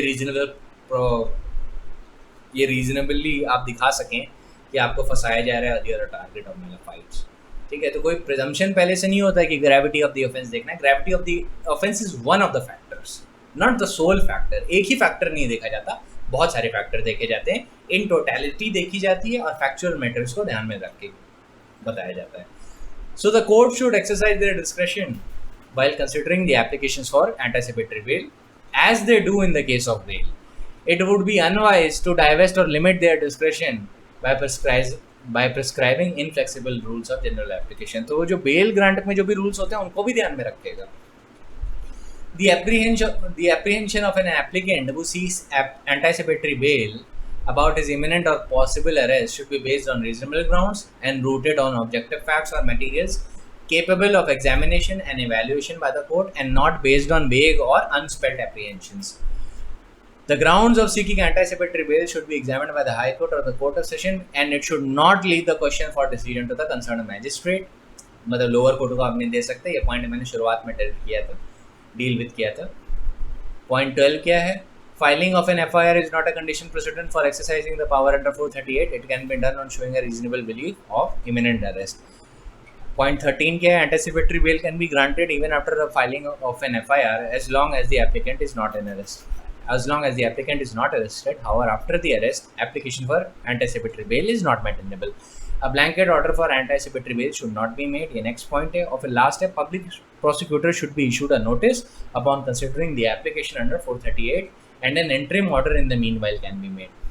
Add interim order मतलब जो छोटे टाइम के लिए जो anticipatory bail आप देते हैं उस पर भी आप जो हैं सेम कंसिडरेशंस ध्यान में रखेंगे जो आप एंटीसिपेटरी बेल के ऑर्डर को देने से पहले ध्यान में रखते हैं. So ad interim order of anticipatory bail is also subject to the same parameters as the order of grant of a regular anticipatory bail. And एक सवाल फिर इस पर ये उठता है कि क्या anticipatory bail limited period of time के लिए होती है? तो इस पर कोर्ट ने कहा कि इस पर कोई इनफ्लेक्सिबल रूल नहीं है. There is not an inflexible rule for that. अगर कोर्ट्स को सही लगता है कि छोटे टाइम के लिए बेल के लिए अप्लाई करना चाहिए, एंटिसिपेटरी बेल छोटे टाइम के लिए देनी चाहिए, और उन द मील माइल 437 या 439 की बेल एप्लीकेशन के लिए उसको अप्लाई करना चाहिए, तो वो छोटे टाइम के लिए भी दे सकता है। लेकिन अगर एंटिसिपेटरी बेल पे उसने कोई टाइम लिमिट फिक्स नहीं दिया है तो वो पूरा कंक्लूजन ऑफ ट्रायल तक ही चलेगी, unless he violets the conditions of the bail order, और कैंसिलेशन ऑफ बेल में उसके पैरामीटर्स में उसका केस फॉल होता है, उसको अगर हटा दें तो, और एंटिसिपेटरी बेल पे कोई टाइम लिमिट नहीं फिक्स की कोर्ट ने, तो इन दैट केस वो कंक्लूजन ऑफ द ट्रायल तक फोर्स में रहती है।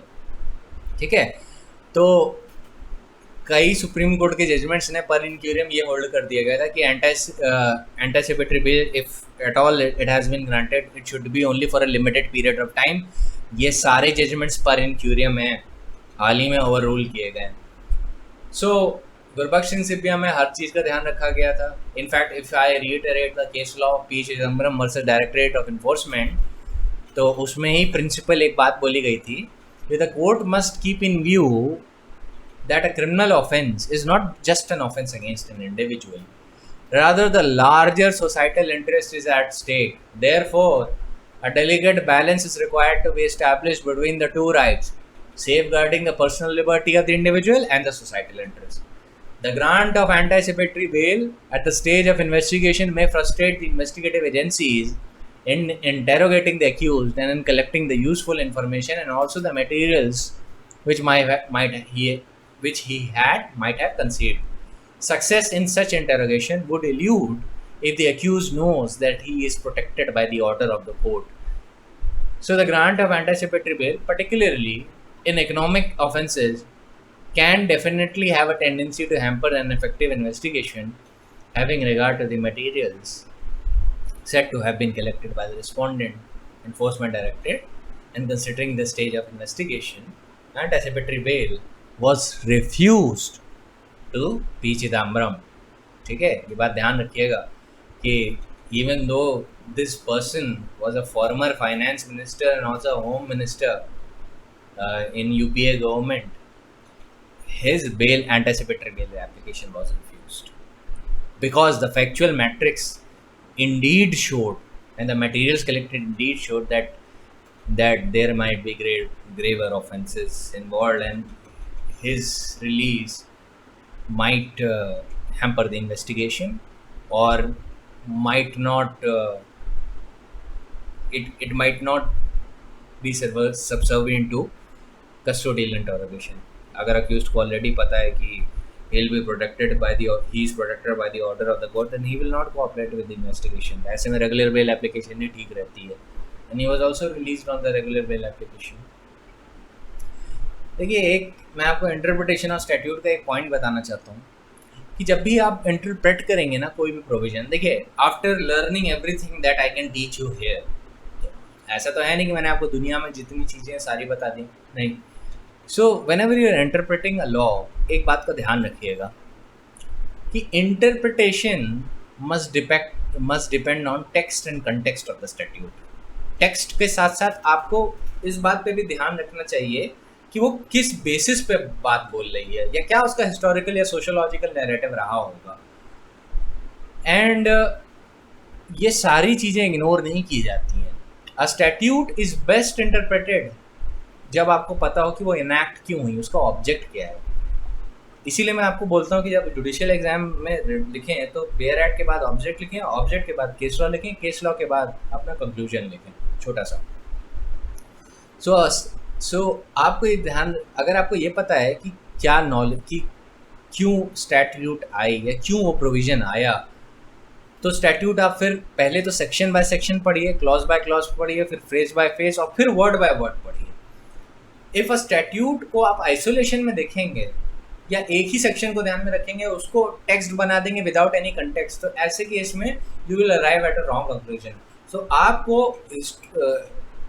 हिस्ट्री का भी ध्यान रखना है कि क्यों वो फोर्स में आई स्टैट्यूट, क्यों वो एग्जिस्टेंस में आई, फिर उसको आप जिस स्टैट्यूट का वो प्रोविज़न पार्ट है उसको आपको उसके साथ पढ़ना है, एकदम आइसोलेशन में नहीं पढ़ना है जब तक वो प्रोविज़न खुद ना कहते मुझे आइसोलेशन में पढ़िए। कैसे पता चलेगा कि प्रोविज़न कह रहा है कि मुझे आइसोलेशन में पढ़िए? वो लिख देगा notwithstanding anything contained in the foregoing provisions of this code, or anything contained in this code, or notwithstanding anything contained in any other law for the time being force। ऐसे केस में non ऑब्स्टेंटिव clauses को आपको isolation में पढ़ना होगा, लेकिन साथ में while interpreting it you have to keep its text, you have to keep its historical narrative and its object of enactment in mind। ठीक है, ये सारी चीज़ें आप ध्यान में रखेंगे। मैं सोचा आपको थोड़ा सा बता दूं, क्रॉफर्ड ऑन स्टैट्यूटरी कंस्ट्रक्शन का ये एक रूल होता है कि आपको कैसे इंटरप्रेट करें, इसमें बहुत अच्छे से बताया गया है। सो ध्यान रखिएगा, कभी भी किसी स्टैट्यूट को या किसी वर्ड ऑफ द प्रोविजन को जो CRPC या किसी और लॉ में दिया गया है वो आइसोलेशन में मत देखिएगा, वो इंटरलिंक करता है बाकी प्रोविजन ऑफ द लॉ से।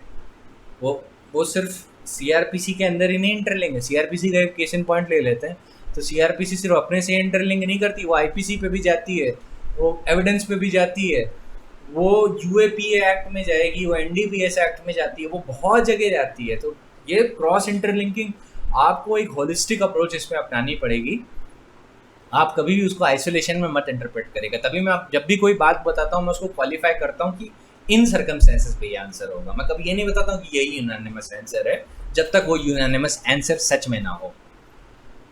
सो डीम्ड इन्वेस्टिगेशन वाला पॉइंट हो गया, यही एक नुआंस है। अब कई जजमेंट्स थे जिन्होंने गुरबख्श सिंह सिब्बिया के कॉन्ट्ररी रूल किया था, जैसे Salauddin Ahmed Abdul Samad Shaikh versus state of Maharashtra, Sunita Devi versus state of Bihar, Adhridharan Das versus state of West Bengal, Nirmaljit Kaur versus state of MP, HDFC bank limited versus JJ Mannan, Satpal Singh versus state of Punjab, Naresh Kumar Yadav versus Ravindra Kumar.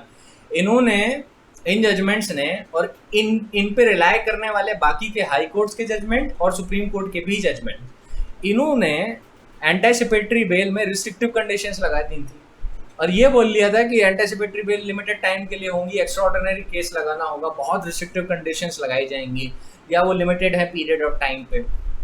इस बात पे हाल ही में ये सारे जजमेंट्स ओवररूल कर दिए गए। वैसे ही ये जजमेंट्स पर इनक्यूरियम थे, ये करेक्ट लॉ नहीं ले डाउन करते थे, लेकिन now they have been expressly overruled और इन पे बेस्ड जितने भी जजमेंट है सारे सुप्रीम कोर्ट ने ओवररूल कर दिए हैं। ठीक है, by the constitution bench judgment. अब एंटीसिपेटरी बेल पे फिर एक कॉन्स्टिट्यूशन बेंच बनी है, वो है Sushila Agarwal versus state and city of Delhi में 29 जनवरी 2020 में जजमेंट आया था और उन्होंने एक्सप्रेसली ओवररूल कर दिया था। पहले ही हम ये कहते थे कि ये जितने भी जजमेंट हैं ये पर इनक्यूरियम है। क्यों? क्योंकि ये गुरबख्श सिंह सिब्बिया से डायरेक्टली कॉन्ट्राडिक्ट करते थे। जब गुरबख्श सिंह सिब्बिया जब लार्जर बेंच का जजमेंट है तो छोटी बेंचेस इस पर क्यों इतना रेस्ट्रेंट लगा रही हैं? तो दैट इज़ वाई देवर पर इनक्यूरियम। पर था कि कई लोगों को ध्यान में नहीं था और कई हाई कोर्ट्स क्या सुप्रीम कोर्ट की बेंचेस को भी ध्यान में नहीं था। So that is why these judgments were per incuriam but now they have been expressly overruled. तो ध्यान रखिएगा कि जो भी जजमेंट्स आपको दिख गए जो extraordinary case, special case, unreasonable restrictive condition या कहते हैं कि लिमिटेड ही होगी एंटीसिपेटरी बेल, कभी भी अनलिमिटेड पीरियड ऑफ टाइम के लिए नहीं हो सकती, वो भी ओवररूल किए गए। अब एक और बहुत इंटरेस्टिंग चीज़ हुई थी जजमेंट में। इस जजमेंट ने सिद्धाराम सतलिंगप्पा मात्रे वर्सेस स्टेट ऑफ महाराष्ट्र को भी ओवररूल कर दिया था। इस पॉइंट पे इसका एक छोटा सा पॉइंट ओवररूल किया था। सिद्धाराम ने गुरबख्श सिंह सिब्बिया को ध्यान में रखा था और बोला था कि जितने भी बाकी जजमेंट से पर इनक्यूरियम है, लेकिन सिद्धाराम के जजमेंट ने भी एक गलती कर दी थी। उसने लॉ को फ्रीज करने की कोशिश की एंटीसिपेटरी बेल की। हालांकि उसने गुरबख्श सिंह सिब्बिया की सारी वो बताई कि ये सारी चीज़ें होंगी, लेकिन उसने एक अनफ्लेक्सिबल रूल ऑफ लॉ भी बनाया था और ये बनाया था कि एंटीसिपेटरी बेल पे कभी भी रिस्ट्रिक्टिव कंडीशंस नहीं लगाई जा सकती व्हाइल ग्रांटिंग एंटीसिपेटरी बेल।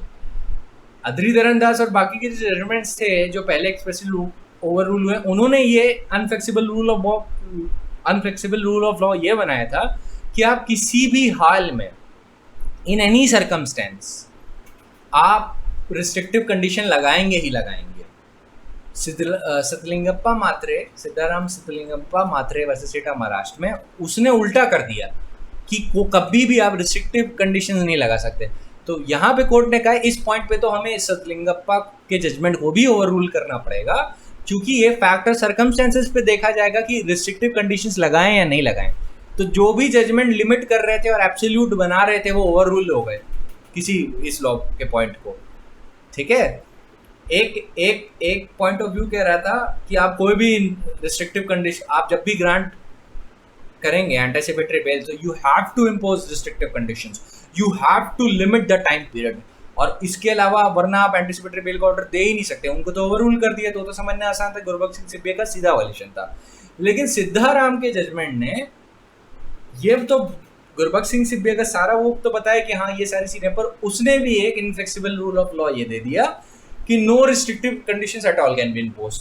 तो उसके लिए इस पॉइंट को ओवर रूल कर दिया गया, सिर्फ इसी पॉइंट को, उस जजमेंट को ओवर रूल किया गया। अब जल्दी से मैं आपके लिए 438 की गाइडलाइंस भी पढ़ देता हूँ। तो 438 की गाइडलाइंस वही हैं जो मैंने अभी आपको बताया गुरबख्श सिंह सिब्बिया को, उसी को रिटरेट किया गया है। तो एक तो ये हो गया कि वेग एलिगेशंस नहीं होने चाहिए, फेयर नहीं होने चाहिए, ग्रेविटी और सीरियसनेस ऑफ एलिगेशंस ये सारा देखा जाएगा। दूसरा क्या है कि the court before which the application under 438 is filed, तो उसमें सीरियसनेस ऑफ थ्रेट भी देखा जाएगा कि भाई इसको रिलीज़ करना चाहिए या नहीं करना चाहिए, और पब्लिक प्रोसिक्यूटर को नोटिस देना चाहिए या नहीं देना चाहिए, even while granting limited interim anticipatory bail. तो एक बात का ध्यान रखिएगा, अगर कोर्ट ऑफ सेशन या हाई कोर्ट चाहे और उसको फैक्टर सर्कमस्टेंसेस में ये लगे कि मुझे anticipatory bail limited period of time के लिए देनी चाहिए, तो कैसा कर सकता है। पर ये कहना कि लॉ ये है कि एंटीसिपेटरी बेल हमेशा लिमिटेड पीरियड ऑफ टाइम के लिए दी जाएगी, कभी भी वो अनलिमिटेड पीरियड ऑफ टाइम के लिए नहीं हो सकती, ये गलत है। ठीक है, ये फैक्ट और सर्कमस्टेंसेस डिटरमाइन करेंगे और वो जज देखेगा कि हमें किस पीरियड के लिए देनी चाहिए। जज को सही लगे इंटरिम टाइम के लिए देना हो तो दे दे, अगर उसको लगे कि मैं इस पर कोई टाइम लिमिट नहीं फिक्स करना चाहता तो ना करे। ठीक है, so next we come to the situation section 438 CRPC neither compels nor obliges upon the court to impose conditions limiting relief in terms of time or upon filing of an FIR or recording the statement of any witness by police during investigation or inquiry। तो time limit कोई ऐसी नहीं fix हो सकती कि अगर FIR आपके खिलाफ हो गई तो एंटीसिपेटरी बेल बंद हो जाएगी, या स्टेटमेंट्स को रिकॉर्ड करना है विटनेस तो उसके बाद आपकी एंटीसिपेटरी बेल बंद हो जाएगी, आपको रेगुलर बेल के लिए तब अप्लाई करना होगा, या आपको कस्टोडियल इंटरोगेशन के लिए कभी भी पुलिस ने डिमांड की तो आपका एंटीसिपेटरी बेल ऑर्डर एक्सटिंग्विश कर दिया जाएगा। ऐसी कंडीशंस नहीं लगाई जा सकती। while weighing and considering an application for anticipatory bail, the court will have to consider the nature of the offence, likelihood of influencing the investigation or tampering with the evidence, likelihood from freeing justice, etc। ये देख रहे हैं फिर से वही constitutional bench का judgement वही बात कर रहा है। लेकिन क्या है ना, कभी कभी एंथुजियाज्म में हम लोग वो चीज़ें, जजेस भी वो पोजीशन ऑफ लॉ हेल्ड कर देते हैं जो करनी नहीं चाहिए, कई बार पर इग्नोरेंस कर देते हैं और कई बार डेलिबरेटली कर देते हैं। सो going further, the necessity to impose other restrictive conditions would have to be weighed on a case by case basis and depending upon the materials produced by the state or investigative agency। तो restrictive conditions लगानी है नहीं लगानी है case by case देखा जाएगा, कोई inflexible rule of law नहीं बनाया जाएगा। स्पेशल और restrictive conditions may be imposed अगर केस और factual metrics ऐसा दिखाता है कि impose करनी चाहिए, कोई routine manner में नहीं की जाएगी। Likewise, the conditions which limit the grant of anticipatory bail may be granted if they are required in the facts of circumstances of the case। पर उसका भी कोई absolute rule of law नहीं होगा, वो case by case basis पे देखा जाएगा। फिर anticipatory bail granted can, depending on the conduct and behavior of the accused, continue even after filing of the charge sheet till the end of trial। ठीक है, तो वो unlimited period of time के लिए भी चल सकता है अगर वो चाहे तो, क्या कहते हैं, कोर्ट चाहे तो। ऐसा नहीं होगा कि चार्जशीट फाइल हो गई तो नाउ आपको रेगुलर बेल के लिए अप्लाई करना है, anticipatory bail order is hereby extinguished. नहीं, ये नहीं हो, ऐसी कंडीशन नहीं लगाई जा सकती। ये तब लगाई जा सकती है जब कोर्ट को सही लगे। ये अनफ्लेक्सिबल रूल ऑफ लॉ जो भी जजमेंट्स बना रहे थे कि the moment the chargesheet is filed your anticipatory bail will B extinguished, ये अनफ्लेक्सिबल रूल ऑफ लॉ जो भी सुप्रीम कोर्ट और हाई कोर्ट्स ने हेल्ड किया था, that is hereby expressly overruled by this judgment। ठीक है, तो कई जजमेंट्स बोल रहे थे कि चार्जशीट फाइल होते ही आपका हट जाएगा, तो ये गलत पोजीशन थी क्योंकि उन्होंने इनफ्लेक्सिबल रूल ऑफ लॉ बनाया था। कई कई फैक्ट्स और सर्कमस्टेंसेस में कोर्ट को लगे कि अगर चार्जशीट फाइल हुई तो मान लीजिए इकोनॉमिक ऑफेंस है, बहुत ग्रेव लार्ज स्केल है, और कोर्ट को लगा कि अगर आपके खिलाफ चार्जशीट फाइल हुई तो एंटीसिपेटरी बेल का ऑर्डर एक्सटिंग्विश हो जाएगा, क्योंकि फैक्ट और सर्कमस्टेंसेस ऐसा कह रहे हैं कि कोर्ट को ऐसा ही करना चाहिए और फिर रेगुलर बेल की एप्लीकेशन में नया मटेरियल कंसिडर करें, क्योंकि एंटीसिपेटरी बेल अरेस्ट से पहले होती है तो हो सकता है अभी इन्वेस्टिगेशन के थ्रू उतना मटेरियल आया ना हो कि कोर्ट पूरी पोजीशन में हो कंसिडर करने के लिए सारी चीज़ें। तो वो क्या कर सकता है कि एंटीसिपेटरी बेल के लिए वेट कर सकता है कि चार्जशीट फाइल हो गई, देन आई विल ये एंटीसिपेटरी बेल का ऑर्डर एक्सटिंग्विश हो जाएगा और तब आप रेगुलर बेल के लिए अप्लाई करोगे, तो मैं फिर बाकी मटेरियल देखने के बाद कंसिडर करूंगा कि आपको बेल पे रिलीज करना चाहिए या नहीं करना चाहिए। तो दैट इज अनदर थिंग। वो फैक्ट और सर्कमस्टेंसेस के बेसिस पे दिया जाएगा। कोई इनफ्लेक्सिबल रूल ऑफ लॉ नहीं बनाया जा सकता कि वो लिमिटेड ही रहेगा चाहे जो सिचुएशन वो लिमिटेड पीरियड ऑफ टाइम के लिए होगा, that can not be allowed. ठीक है, तो ये मेन उसकी पोजीशन थी।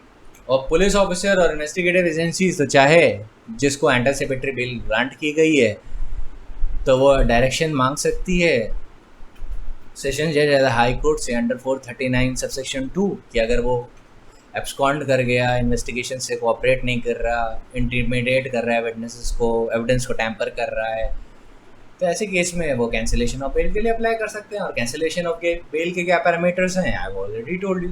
तभी मैंने उन लोग को पहले डील किया था और एंटीसिपेटरी बेल को लास्ट में डील कर रहा हूँ, क्योंकि जब आप बेल के ग्रांट और बेल के कैंसिलेशन से पहले डील कर चुके होते हैं, merits of the matter deal कर चुके होते हैं, तो आपके लिए एंटीसिपेटरी बेल समझना आसान हो जाता है। फिर एक और चीज़ का आप ध्यान रखिएगा कि जब भी आप 438(1) का आंसर लिखें तो यो हमेशा उसको आर्टिकल 21 से भी लिंक करें।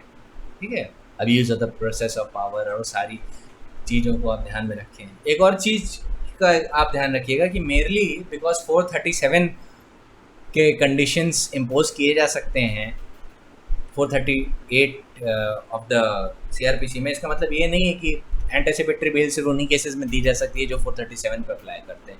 कंफ्यूज मत हो जाइएगा, कंडीशन से वो कंडीशन से इम्पोज करना अलग बात होती है और स्कोप ऑफ 437 अलग बात है। वो डेथ और इम्प्रिजनमेंट फॉर लाइफ के केसेस में नहीं दे सकता मैजिस्ट्रेट। 437 मैजिस्ट्रियल कोर्ट्स के लिए प्राइमरली है और उसमें पुलिस ऑफिसर भी दे सकता है, लेकिन प्राइमरली अगर डेथ और इम्प्रिजनमेंट फॉर लाइफ का केस है तो he can not grant bell, नहीं दे सकता वो।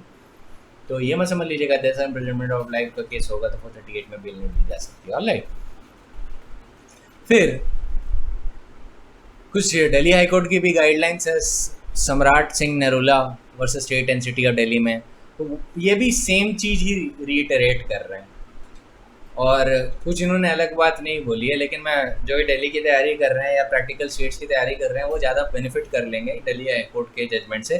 पर प्राइमरली आप गुरबख्श सिंह सिब्बिया और जो लेटेस्ट जजमेंट अभी आया है सुप्रीम कोर्ट का उससे बेनिफिट करेंगे, Sushila Agarwal versus state and city of Delhi वाला। ये बात प्राइमरली आपको लिखना होगा, सो इट इज़ एसेंशियल। कुछ कंडीशंस आपको बता देता हूँ जो लग सकती हैं।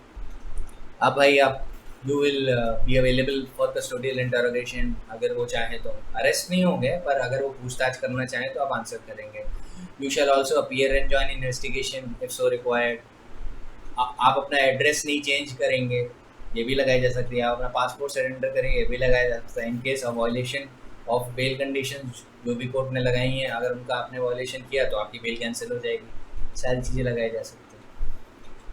अब एक सवाल आता है कि मान लीजिए FIR आपके खिलाफ हो गई, आपको लगता है कि मेरे खिलाफ FIR फॉल्स है, फ्रिवलेस है, और मैं 482 के बेसिस पे, that is inherent power of the high court में, इसको क्वॉश करवा सकता हूँ। भाई आप वहाँ पे 482 के लिए अप्लाई करते हैं, आप पिटीशन दायर करते हैं, आप स्टेट ऑफ हरियाणा से भजन लाल का जजमेंट फॉलो करते हैं, और अभी तो इनहेरेंट पावर में आया नहीं हूँ, मैं जब उस पर आऊँगा तो मैं उसके नुआंसेस से डील करूँगा। बट बेसिकली अगर जो भी ऑफेंसेस आपके खिलाफ अलेज्ड है वो वेग है, प्रिविलेज है, वो कोई अपने आप में कॉम्पेंसेबल ऑफेंस बना ही नहीं रहा है, तो ऐसे केस में उसको क्वॉश किया जा सकता है। आपने मान लीजिए पिटीशन किया, आपका पिटीशन रिजेक्ट हो गया, और फिर आपने एंटीसिपेटरी बेल एप्लीकेशन लगाने के लिए पहुंचे, तो क्या सिर्फ इस ग्राउंड पे आपका एंटीसिपेटरी बेल का एप्लीकेशन रिजेक्ट हो सकती है कि आपका petition for quashing of an FIR reject हो गया? तो आंसर इज नो। क्योंकि बेल, एंटीसिपेटरी बेल का मैटर उसकी अपनी मेरिट से दिया जाएगा, ये मेरिटोरियस कंसिडरेशन नहीं कहलाएगी कि merely because the high court has rejected your petition under 482 now the session judge or the high court judge is bound to reject your application under 482. so ये भी सुप्रीम कोर्ट ने held किया है in the case of Kamlesh and another versus state of Rajasthan. अब मैं आपको बताता हूँ कि एंटीसिपेटरी बेल जो है,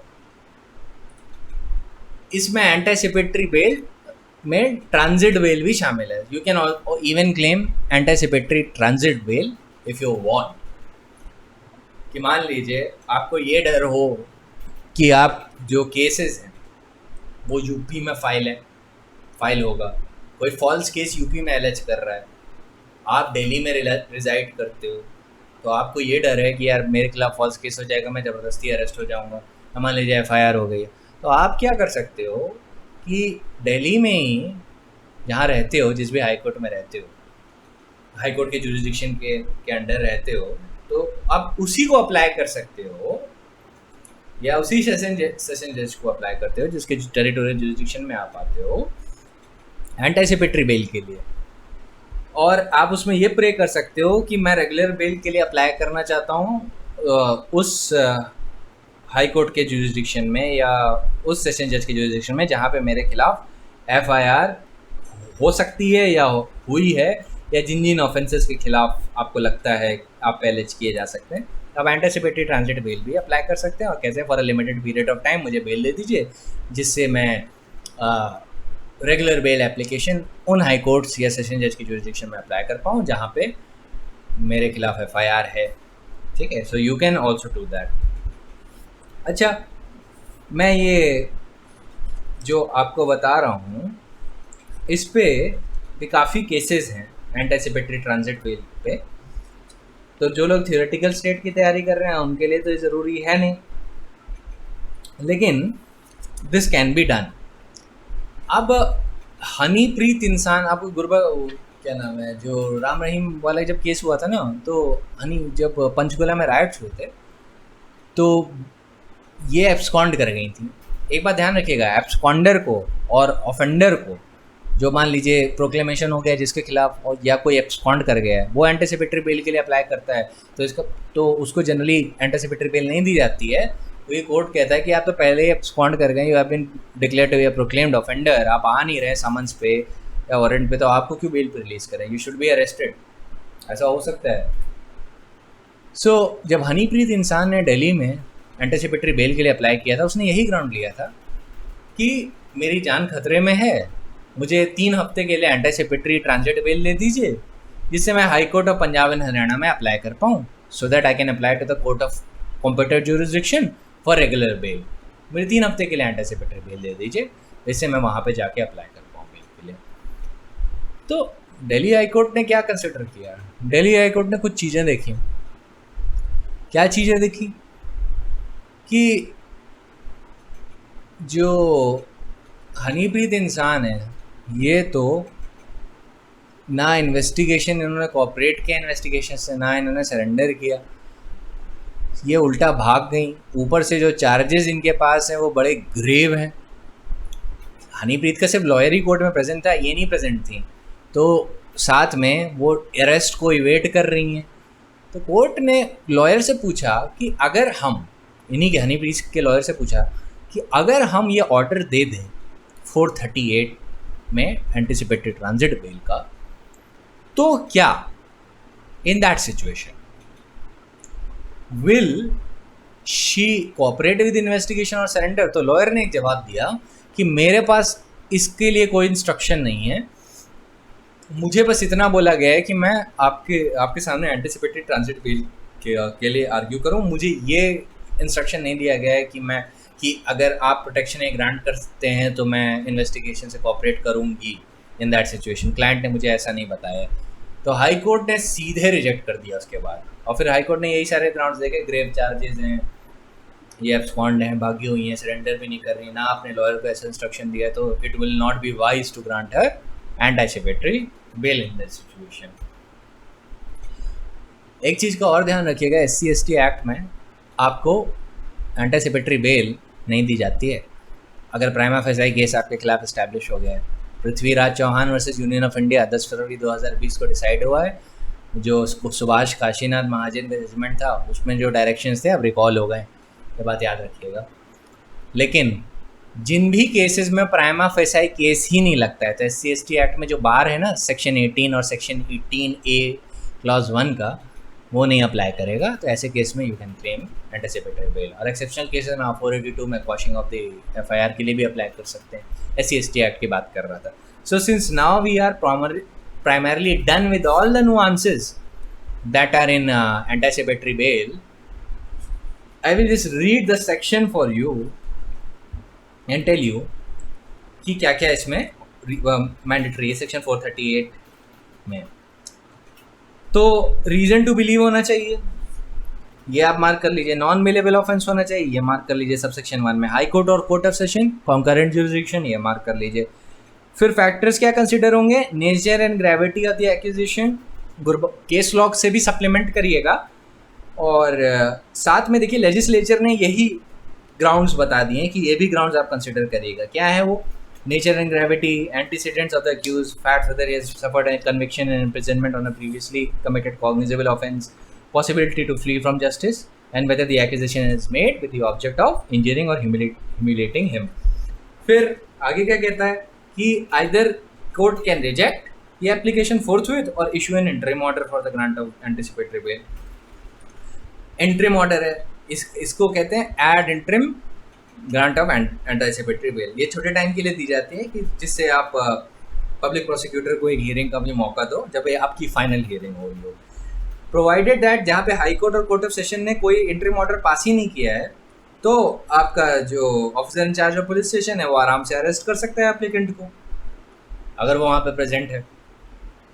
तो सेक्शन 1A में कहता है कि जब अगर कोर्ट ने ad interim order of anticipatory bail दे दिया है तो उस केस में वो तुरंत 7 दिन की नोटिस देगा उसको, पब्लिक प्रोसिक्यूटर को और सुपरिटेंडेंट ऑफ पुलिस को।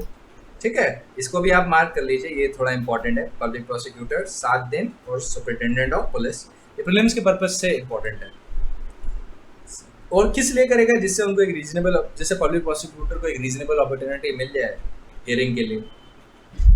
अब 1B में क्या लिखा है, 1B में कहता है कि presence of the applicant at the time of final hearing is mandatory if the court on the application made to it by the public prosecutor consider such presence necessary. अच्छा, इसमें आपको एक प्रैक्टिकल टिडबिट बता देता हूँ कि कभी कभी क्या होता है कि जो कोर्ट और पब्लिक प्रोसिक्यूटर बड़े स्मार्ट हो जाते हैं कि मान लीजिए कोई अक्यूज भागा हुआ है, एब्सकॉन्ड किया है, उसने मान लीजिए लॉयर के थ्रू अप्लाई करने की कोशिश की, तो कोर्ट कभी कभी 1 हफ्ते का इंटरिम ऑर्डर दे देता है और इंटरिम ऑर्डर में बताता है कि हाँ ठीक है 1 हफ्ते के लिए या 3 हफ्ते के लिए आपको मैं रिलीज़ कर रहा हूँ एंटिसिपेटरी बेल पे, लेकिन फाइनल हियरिंग में आपको आना होगा। और फाइनल हियरिंग में उनकी जो वो है क्या कहते हैं एंटिसिपेटरी बेल को रिजेक्ट कर देते हैं, और ऐसे में पुलिस बाहर वेट कर रही होती कि आ जाओ भाई तुमको अरेस्ट करते हैं, और वहीं पे अरेस्ट कर लेते हैं। तो अक्सर ऐसा भी होता है। तो मेरे लिए ज़्यादातर क्या होता है कि जो लॉयर्स होते हैं ना एंटिसिपेटरी बेल की हियरिंग में कहते हैं कि तुम मत आना, अवॉइड जनरली। लेकिन अगर ग्रांट हो जाता है interim order of anticipatory bell और पब्लिक प्रोसिक्यूटर ने अप्लाई किया है तो उसकी प्रेजेंस मैंडेटरी होती है। जब हाई कोर्ट और कोर्ट ऑफ सेशन डायरेक्शन देते हैं तो वो ऐसी कंडीशन लगा सकते हैं जैसे कि that the person who has been granted anticipatory bail should make himself available for interrogation, कोई inducement threat और promise नहीं करेगा witnesses को, या dissuade any person from disclosing any fact to court or police officer। फिर आगे क्या बोल सकते हैं, that he shall not live in India without the previous permission of the court। कभी कभी कोर्ट ये भी कंडीशन लगा सकते हैं कि आप डिस्ट्रिक्ट नहीं छोड़ेंगे बिना इन्फॉर्म किए हमें।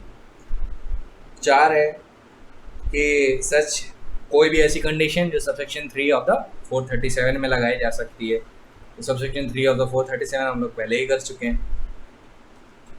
So if a person is arrested, subsection 3 पे, if a person is arrested without warrant an officer in charge of police station on accusation, तो आप देख लीजिए यहाँ पे लिखा है इफ सच पर्सन। तो सच पर्सन कौन है, जिसको एंटिसिपेटरी बेल मिल चुकी है।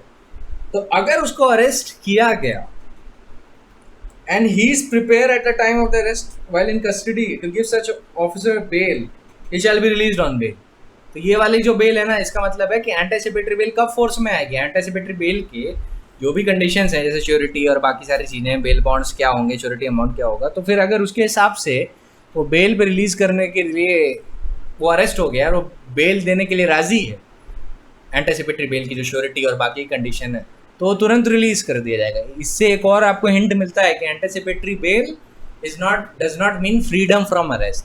फ्रीडम फ्रॉम अरेस्ट चाहिए ना, तो हाई कोर्ट से एक स्पेशल ऑर्डर आता है जो वो आर्टिकल 226 के अंडर देता है, read with 227 and inherent power of the high court, उसमें है स्टे ऑफ अरेस्ट। एक स्टे ऑफ अरेस्ट का ऑर्डर होता है। जो लोग यूपी में कभी प्रैक्टिस किए हो, अब तो anticipatory bail by the way UP में भी रिस्टोर हो गई है, लेकिन जो लोग इलाहाबाद हाईकोर्ट में प्रैक्टिस करते होंगे उन्हें पता होगा कि जब एंटीसिपेटरी बेल नहीं थी तो हम लोग कौन सा ऑर्डर डिमांड करते थे in nature of anticipatory bell, वो था स्टे ऑफ अरेस्ट, कि अरेस्ट ना हो। तो स्टे ऑफ अरेस्ट में पुलिस अरेस्ट ही नहीं कर सकती है, पर एंटीसिपेटरी बेल का मतलब ये होता है बेल के जितने भी ऑर्डर हैं they are operative after arrest, after custody.